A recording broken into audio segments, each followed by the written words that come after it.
গুরুদেবের কাছে এসে গুরুদেবকে বলছেন, গুরুদেব আপনি আমায় ডেকেছেন গুরুদেব? হ্যাঁ রে রুইদাস, আমি তোকে ডেকেছি। আচ্ছা রুইদাস বলতো আমি তোর কে? না গুরুদেব আপনি তো জানেন, আবার জিজ্ঞাসা করছেন? না বল না, আমি শুনতে চাই, আমি তোর কে? না গুরুদেব আপনি যে আমার জন্ম জন্মান্তরের গুরু, তাহলে তুই আমার কে? না আমি আপনার চরণের দাস। তাহলে তোর কি করা উচিত? না গুরু যা বলবেন শিষ্য তাই মেনে চলা। তাহলে শোন রুহিদাস, আমি তোকে আদেশ করছি তুই বিবাহ কর। হ্যাঁ আমি তোকে আদেশ করছি তুই বিবাহ কর। কি বলছেন গুরুদেব? আমি যে বিবাহ করতে চাই না। কি বললি? এই মাত্র বললি গুরু যা বলবেন শিষ্য তাই মেনে চলা, আর তোকে সামান্য একটা কথা বললাম বিবাহ করতে, আর তুই আমার মুখের উপরে না বলে দিলি যে আমি বিবাহ করতে পারবো না। এই তোর গুরু ভক্তি, এই তুই গুরুকে ভালোবাসিস? গুরুদেব আপনি অপরাধ নেবেন না গুরুদেব, আপনি বিশ্বাস করুন আমি যে একটা টাকাও রোজগার করি না। গুরুদেব বলছে কেন? মুচির ঘরে জন্মগ্রহণ করেছিস, 2 জোড়া জুতো সেলাই করতে পারিস না? আজ থেকে আমি তোকে আদেশ করছি তুই প্রতিদিন 2 জোড়া জুতো সেলাই করবি, 1 জোড়া দান করবি আর 1 জোড়া বিক্রি করবি। কারণ সংসারের ধর্ম হচ্ছে না দান করা। তাই বলছেন তুই কোনো বৈষ্ণব এবং ব্রাহ্মণ দেখলে দান করে দিবি, আর 1 জোড়া বিক্রি করে যে পয়সা পাবি সেই পয়সা দিয়ে সংসার প্রতিপালন করবি। কেমন? এমন কথা শুনে রুইদাস বলছেন, গুরুদেব আপনি তো বলে দিলেন গুরুদেব যে আমার সংসার কিসে চলবে, আপনি তো বলে দিলেন গুরুদেব যে আমার পেট কিসে চলবে। তবে গুরুদেব আপনি বলুন আমার কৃষ্ণ সেবার কি হবে? আমার কৃষ্ণ সেবার কি হবে? নইলে যেই নরজনমটা যে বিফলে চলে যাবে। হরে কৃষ্ণ। যিনি গান করে আপনাদেরকে শোনাচ্ছেন ভক্তিমূলক গান, ওনার গানে মুগ্ধ হয়ে ভীমচরণ দোলই বাড়ি সুরানানকার 50 টাকা পুরস্কৃত হচ্ছেন। আশা করি সবাই হরিধ্বনি দিয়ে নিতাই গৌর প্রেমানন্দে হরিবোল হরিবোল হরিবোল।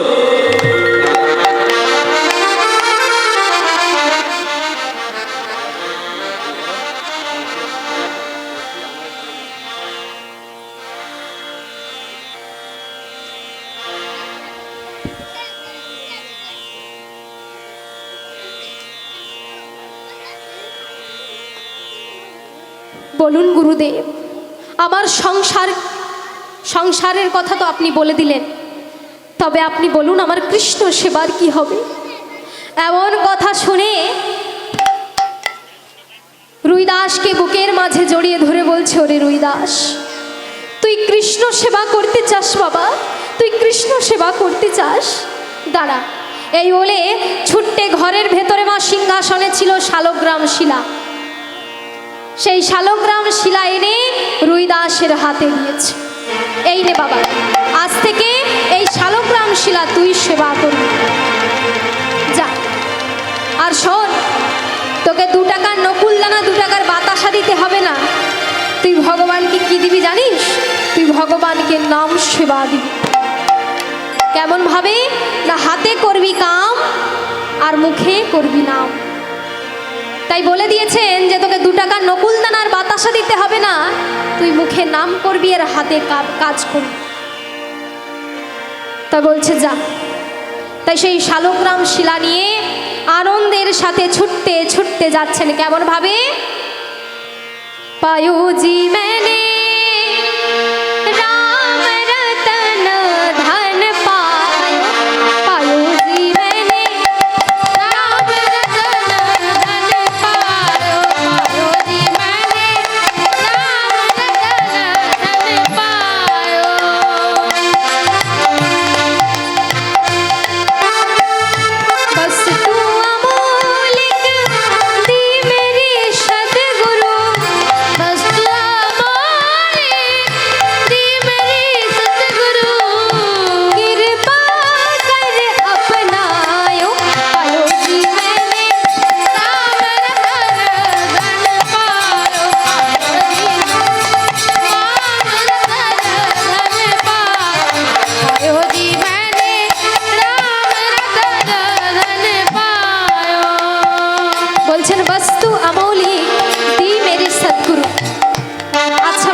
আমরা তো চুরি হবার ভয় থাকে, তাই তো।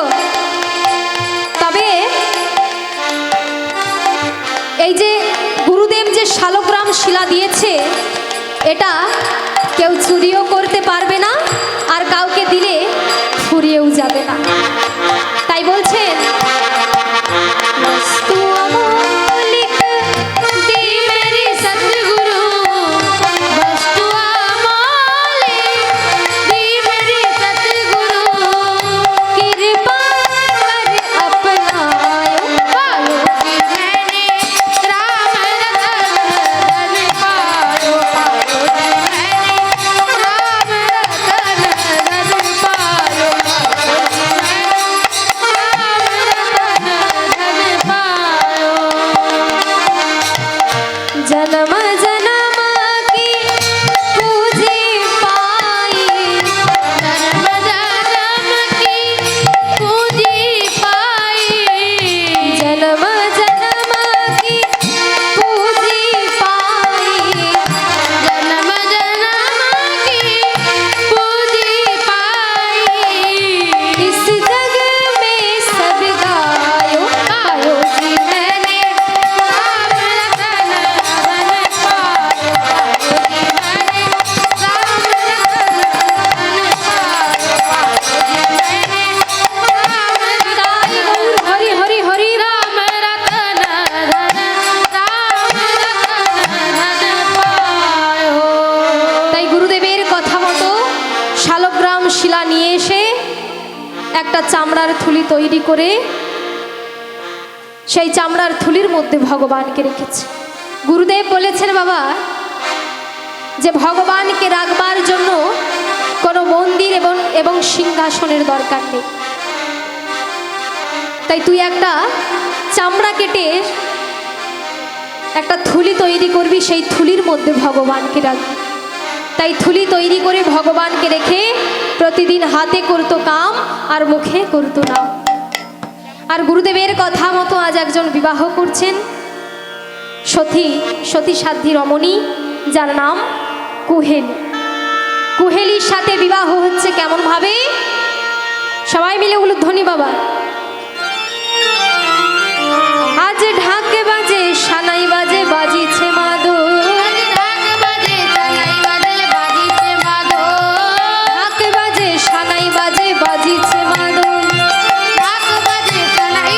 বাজিছে মাদো, রুহি দাসের বিয়েতে আজ আনন্দের হিল্লো,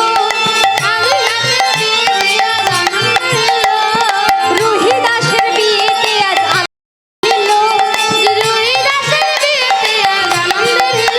ও তার আনন্দ ধরে না, আনন্দ ধরে না, আনন্দ ধরে না, আনন্দ ধরে না, পাড়া প্রতিবেশীর মনে আনন্দ ধরে না, পাড়া প্রতিবেশীর মনে আনন্দ ধরে না, পাড়া প্রতিবেশীর মনে আনন্দ ধরে না, পাড়া প্রতিবেশীর মনে আনন্দ ধরে না, পাড়া প্রতিবেশীর মনে আনন্দ ধরে না, পাড়া প্রতিবেশীর মনে আনন্দ ধরে না, পাড়া প্রতিবেশীর মনে দেখতে এলো জানে জানে তাই হরি হরি হরি বলে, পাড়া প্রতিবেশীর মনে দেখতে এলো জানে জানে, পাড়া প্রতিবেশীর মনে আনন্দ ধরে না, আনন্দ ধরে না, আনন্দ ধরে না। কি আনন্দ পাড়া প্রতিবেশীর মনে! বিবাহ হয়ে গেল, একটা ছোট্ট তালপাতার কুটির তৈরি করে সুখে শান্তিতে সংসার করতে লাগলে। কিছু বছর পরে তাদের একটা সন্তান হলো। সন্তানের নাম কি দেওয়া হলো? রামদাস। রামদাস বাবা। হ্যালো হ্যালো, যারা এখনো অবধি প্রসাদ পাননি তাদের সেই সব ভক্তমণ্ডলীর উদ্দেশ্যে বলছি, আপনারা চলে আসুন আমাদের জয় গুরু। যে রাধে। তাই দেখুন বাবা, কিছু বছর পরে তাদের একটা সন্তান হলো, যার নাম দেওয়া হলো রামদাস। তো প্রতিদিনের মতোই তালপাতার কুটিরে প্রতিদিনের মতো বসে হাতে করতো কাম আর মুখে করতো নাম। এমন সময় ভগবান মা সওদাগর সেজেছে, ছদ্মবেশে মাথায় একটা পাগড়ি বেঁধেছে, হাতে একটা লাঠি নিয়েছে, নিয়ে ছদ্মবেশে তিনি সওদাগর সেজে তালপাতার কুটিরের সামনে এসেছে। তালপাতার কুটিরের সামনে এসে রহিদাসকে ডাকছেন, বলি ও ভাই, ও ভাই, এদিকে শোনো, আমার না খুব জল তৃষ্ণা পেয়েছে, আমায় একটু জল দেবে? তাড়াতাড়ি করে রহিদাস বেরিয়ে এসে বলছে, ছি ছি ছি, আপনি মনে হয় জানেন না আমরা জাতিতে মুচি, তাই আমার হাতে জল পান করলে আপনার জাত এবং ধর্ম দুটোই যাবে। তা এক কাজ করুন, ওই সামনেই ব্রাহ্মণ পাড়া, ওখানে গিয়ে আপনি জল পান করুন, আপনার জাত এবং ধর্ম দুটোই রক্ষা হবে। আর আপনারা তো জানেন মা, ভগবান যে ভক্তের হাত ছাড়া সেবা গ্রহণ করে না। তাই কি করলেন, মাটিতে আছাড় খেয়ে বলছে, আমার যে খুব জল তৃষ্ণা পেয়েছে, আমায় একটু জল দাও না গো, আমি আর পারছি না। এমন সময় রহিদাস মনে মনে চিন্তা করছে যে যদি কিছু হয়ে যায় তা ঠিক আছে, আপনি দাঁড়ান, আমি এক্ষুনি আসছি। তাই নতুন একটা ভাণ্ড কিনে গঙ্গার জল নিয়ে এসেছে বাবা।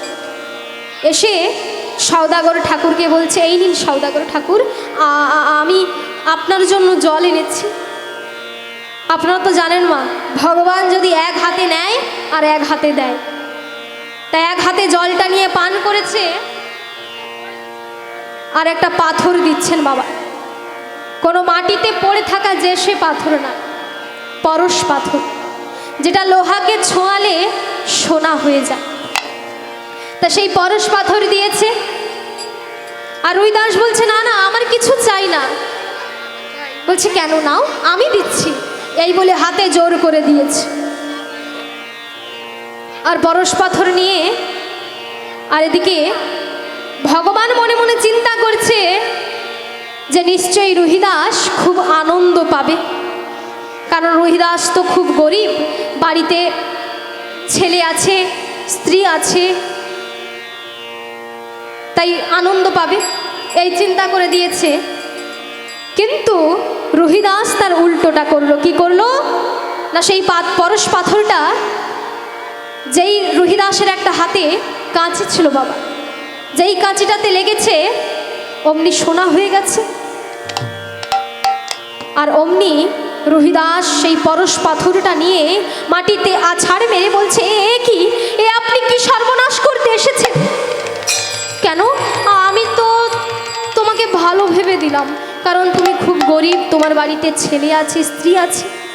কেন আপনি জানেন না, অর্থে রজতম বৃদ্ধি সর্বদাই, আর রজতম বৃদ্ধি হইলে জীবের সর্বনাশ হয়। আপনি জানেন না লোক মহাপাপ, চলে যান, চলে যান, এখান থেকে চলে যান। আর এমন সময় ভগবান বলছে, ঠিক আছে, তোমায় নিতে হবে না, দাও, ওই পাথরটা আমি তোমার ওই চালের মধ্যে রেখে যাচ্ছি, তোমার যেদিন প্রয়োজন হবে তুমি সেদিন নিও। কেমন? এই বলে পাথরটা সেইখানে রেখে ভগবান চলে গেলেন। আর এদিকে রহিদাসের বাড়িতে খুব অভাব বাবা। প্রতিদিন বাড়ি ফিরে গেলে ছেলে কান্নাকাটি করে, স্ত্রী কান্নাকাটি করে। স্ত্রী কান্নাকাটি করে বলে, শোনো স্বামী, ছেলেটা যে প্রতিদিন খিদের জ্বালায় কাঁদে, তুমি বলতে পারো স্বামী, তুমি বলতে পারো, তাই তুমি যদি একটু বেশি জুতো সেলাই করতে তাহলে একটু বেশি পয়সা হতো। আর এমন সময় রহিদাস বলছে, শোনো কুহেলি, আমার গুরুজির আদেশ দুজোড়া জুতো সেলাই করা, এক জোড়া বিক্রি করা আর এক জোড়া দান করা। তা আমি গুরুদেবের আদেশ লঙ্ঘন করতে পারবো না। তাই শোনো, ছেলেকে যখন খিদে পাবে তুমি কি করবে জানো? ছেলেকে কানে কানে হরিনাম শোনাবে, দেখবে ছেলের খিদের জ্বালা দূরে চলে যাবে। গুরুর প্রতি কতটা ভালোবাসা, গুরুর প্রতি কতটা নিষ্ঠা ভক্তি। স্ত্রীর পরনে ছেঁড়া শাড়ি, ছেলে খিদের জ্বালায় কাঁদে, তবুও নিষ্ঠা সেই তালপাতার কুটিরে বসে দু জোড়া জুতো সেলাই করা। এখন দেখতে দেখতে বাবা প্রতিদিনের মতো জুতো সেলাই হয়ে যাবার পর এবারে রুহিদাস বৃদ্ধ হয়েছে, বয়স হয়েছে। প্রতিদিন জুতো সেলাই হয়ে যাবার পর বাড়িতে ফিরে যায়। বাড়িতে ফিরে গিয়ে একটু ভগবানের নাম করে, একটু প্রসাদ সেবা করে রাতে ঘুমিয়ে পড়ে।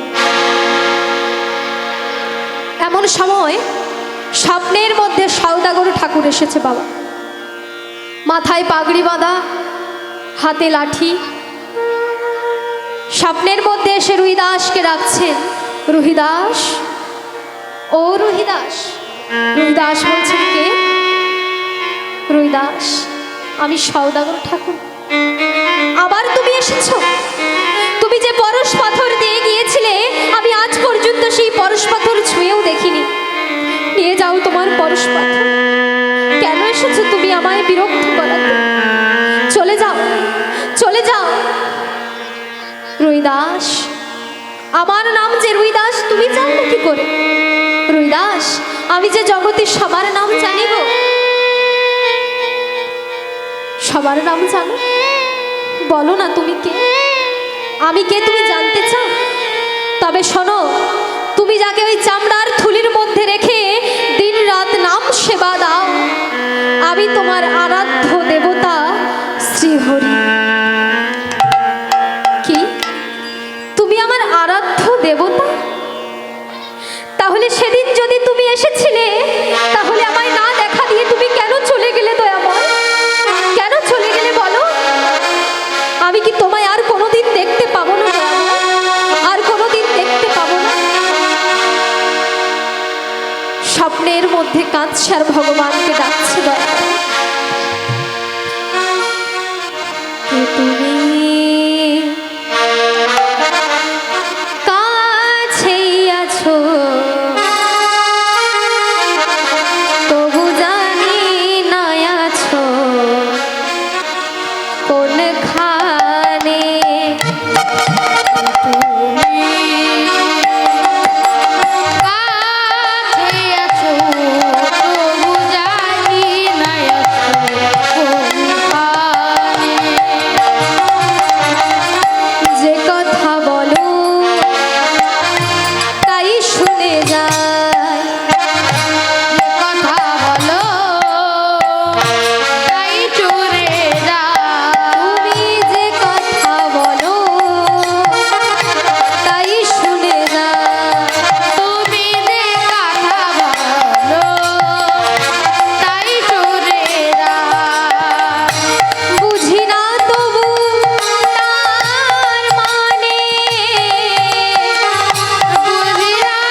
তোমায় আর কোনোদিন দেখতে পাবো না।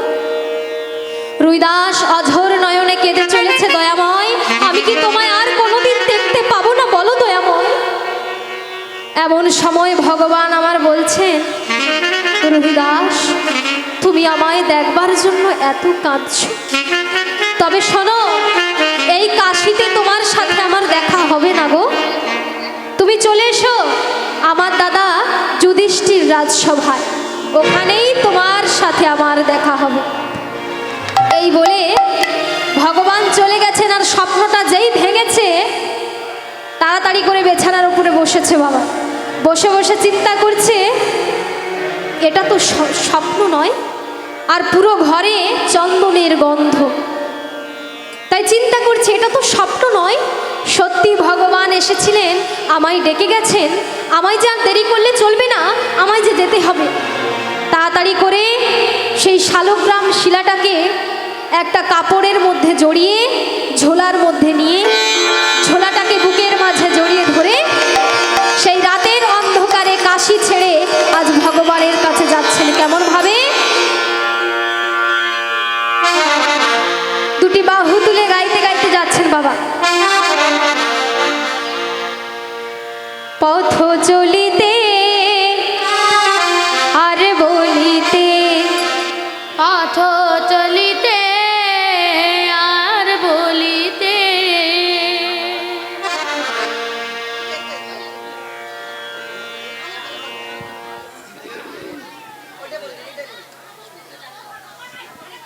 পুকাই ধারা, হ্যালো পুকাই ধারা কৃষ্ণ সেবার জন্য উনি 100 টাকা পুরস্কার করলেন। গৌরীদায় প্রেমানন্দে হরিবোল হরিবোল।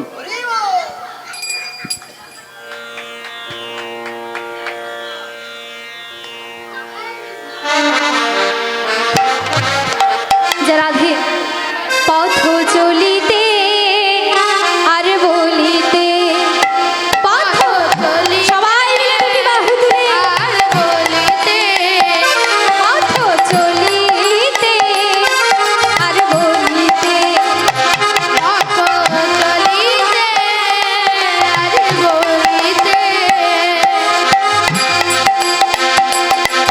তোমরা গাও গাও না মধুর না হরি না, তোমরা কৃষ্ণ না মধুর না হরি না, পথ চলিতে আর বলিতে, চলিতে আর বলিতে,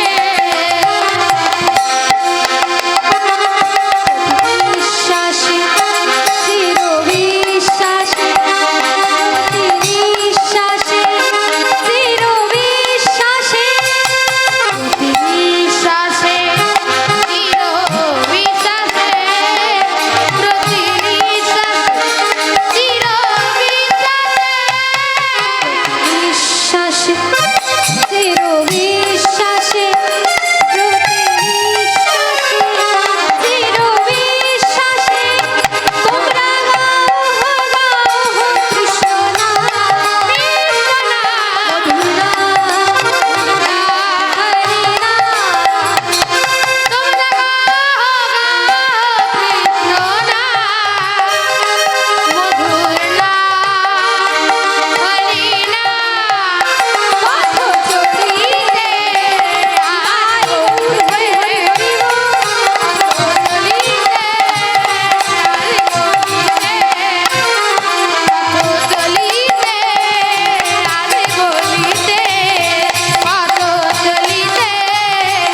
আর বলিতে, গুনগুন করে গাইতে গাইতে আজ এক গাছের ছাউনিতে জঙ্গলে এসে বসেছে বাবা। আর এদিকে ভগবান, সব ভক্তরা এসেছেন ভগবানকে দেখবার জন্য। আর ভক্ত কাকে দেখবার জন্য দাঁড়িয়ে আছে? ভক্ত রুহিদাসকে দেখবার জন্য। আর এমন সময় রুহিদাস এসেছে, দূর থেকে সব দেখতে পাচ্ছে, ভক্তরা সব দাঁড়িয়ে আছেন। কত সুন্দর সুন্দর দামি দামি জামা কাপড় পরে এসেছে, কেউ পারিজাতের মালা, কেউ মুক্তোর মালা, সব দামি দামি জিনিস পরে এসেছে, কেউ প্রেজেন্টেশন নিয়ে এসেছে। আর আমি এসেছি এমন একটা নোংরা ছেঁড়া জামা কাপড় পরে। এই চিন্তা করে কি করলেন বাবা, এক পা করে এগিয়ে যাচ্ছেন। আর এদিকে ভগবানও এগিয়ে আসছেন। ভক্ত যদি ভগবানের উদ্দেশ্যে এক পা এগান, তাহলে ভগবান তাহলে ভক্তের জন্য 3 পা এগিয়ে যান। তাই এগিয়ে এগিয়ে এসে রুহিদাসকে বলছেন, রুহিদাস, ও রুহিদাস, তুমি এসেছো? বলি, আমার জন্য কি নিয়ে এসেছো রুহিদাস? প্রভু, আমি যে আপনার জন্য একটা মালা গেঁথে এনেছি। মালা দাও দাও রুহিদাস, ওই মালাটা আমায় পরিয়ে দাও। আনন্দের সাথে মালাটা বের করছে বাবা। আর যেই দেখতে পেল কোনো ফুল নষ্ট হয়ে গেছে, কোনোটা পচে গেছে, কোনোটা ঝরে গেছে, আবার তাড়াতাড়ি করে ঝোলার মধ্যে রেখে দিয়েছে। বলছেন, কি ব্যাপার, দাও, আমি যে ওই মালাটা পরতে চাই। প্রভু, এই মালাটা যে তোমার পরার যোগ্য না প্রভু, মালাটা যে নষ্ট হয়ে গেছে।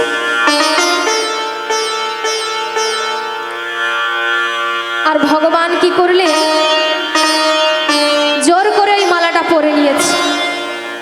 একবার ডান দিকে তাকাচ্ছেন, সব ভক্তরা বলা বলি করছে, জোর মালা পরেছে তো কি হয়েছে, ভগবান ওকে ছোবে না। একবার বাম দিকে তাকাচ্ছেন, সবাই বলা বলি করছে, ও মুচি, ওকে কেউ ছোবে না। আবার সামনে তাকাচ্ছেন, সবাই বলা বলি করছে, এমন নোংরা জামা কাপড় পরে এসেছে, ওকে কেউ ছোবে না। এমনভাবে বলা বলি করছে বাবা। তাই ভগবান একবার ডান দিকে বাম দিকে সামনে পেছনে তাকিয়ে ছুটতে গিয়ে রুহিদাসকে বুকের মাঝে জড়িয়ে ধরেছে। তাই কি কথা ছিল, গুরুদেব বলেছিলেন যে এই যে বুকে তুই গুরুকে ধরেছিস, একদিন অনন্ত কোটি ব্রহ্মাণ্ডের গুরু অনাদির আদি শ্রী গোবিন্দ তোকে বুকের মাঝে জড়িয়ে ধরবে। আজ সেই গুরুদেবের কথা লেগে গেল বাবা। বুকের মাঝে জড়িয়ে ধরে বৈষ্ণব সেবা দেবে বলে ভেতরে নিয়ে গেছে। তাই দ্রৌপদীকে বলছে, দ্রৌপদী, আজ তুমি বৈষ্ণব সেবা দেবে। কেমন? দ্রৌপদী কি করলেন, সব সেবা দিচ্ছেন বৈষ্ণবদের বাবা। রুহিদাসও বসেছে, তাই সেবা দিচ্ছেন। কোনোটা শুক্তো, কোনোটা বাঁধাকপি, কোনোটা ফুলকপি, সব দিচ্ছেন। এমন সময় রুহিদাস যখন একসাথে সব মেখে সেবা করছেন, দ্রৌপদী মনে মনে চিন্তা করছে, তাই তো বলে মুচি কি আর লুচির স্বাদ বোঝে। আর এই কথাটা যেই চিন্তা করেছে, ঘন্টা বাজতে ছিল ঢং ঢং করে বাবা, ঘন্টা বন্ধ হয়ে গেছে। ঘন্টা যেই বন্ধ হয়েছে, ভগবান বলছে, তুমি বন্ধ হয়ে গেলে কেন? বলছে, প্রভু, বৈষ্ণব অপরাধ হয়েছে। বৈষ্ণব অপরাধ? কে করেছে বৈষ্ণব অপরাধ? আপনি বলুন। বৈষ্ণবদের কি কোনোদিন জাতির বিচার করা যায়? করা যায় না। তাজ দ্রৌপদী যখন রুহিদাস সেবা করছিলেন একসাথে সব মেখে, দ্রৌপদী মনে মনে চিন্তা করেছে, তাই তো বলে মুচি কি আর লুচির স্বাদ বোঝে। এটা অপরাধ হয়েছে। আর এই কথাটা বলা মাত্র দ্রৌপদী শুনতে পেয়ে ছুটতে এসে ভগবানের কাছে হাত দুটো জোড়ো করে বলছে, প্রভু, আমার অপরাধ হয়ে গেছে, প্রভু, আমায় আপনি ক্ষমা করে দিন। অপরাধ? দ্রৌপদী, তুমি কি আমার কাছে অপরাধ করেছো যে তুমি আমার কাছে ক্ষমা চাইছো? যার কাছে অপরাধ করেছো তুমি তার কাছে গিয়ে ক্ষমা চাও। রুহিদাসের কাছে গিয়ে বলছে, আপনি আমায় ক্ষমা করে দিন। রুহিদাস বলছে, শোনো মা, আমি যাই সেবা করি ভগবানকে নিবেদন করে সেবা করি। দ্রৌপদী বলছে, আপনি বলুন, আপনি যদি শুক্তোর সাথে যদি পায়েসটাকে ঘেঁটে দেন, তাহলে পায়েসটার যে স্বাদ আপনি বুঝতে পারবেন? পারবেন না। তাই আমি বলে ফেলেছি, মুচি কি আর লুচির স্বাদ বোঝে। দ্রৌপদী যখন এই কথা বলেছে, রুইদাস বলছে, শোনো, আমি যাই সেবা করি ভগবানকে নিবেদন করে সেবা করি। আমি যদি শুক্তটা ভগবানকে নিবেদন করে সেবা করলাম, আমার এঁঠো হয়ে গেল, এরপরে তো আমি আর বাঁধাকপি দিতে পারবো না, ফুলকপি দিতে পারবো না, তাই না? আর এই মনের ভক্তিটা দেখে, এই মনের ভাব দেখে দ্রৌপদী কি করলেন? রুহিদাসের চরণটা জড়িয়ে ধরলেন। আপনি আমায় ক্ষমা করুন, আপনি আমায় ক্ষমা করে দিন, আমি বুঝতে পারিনি। এমন সময় রুহিদাস বলছে, শোনো মা, আমি তোমায় ক্ষমা করলাম, কারণ তুমি এই জগৎকে শেখাবার জন্যই তুমি এটা করেছো, তাই আমি তোমায় ক্ষমা করলাম। তাই দ্রৌপদী সবাই মিলে জয়ধ্বনি দিচ্ছেন, রুইদাসকে, রুইদাসকে, রুইদাসকে। রুইদাসের জয়ধ্বনি দিচ্ছেন। আর পঞ্চপাণ্ডব দ্রৌপদী সবাই মিলে দাঁড়িয়েছেন। আর ভগবান কি করলেন? ছুটতে এসে রুইদাসকে বুকের মাঝে জড়িয়ে ধরছে। ধরে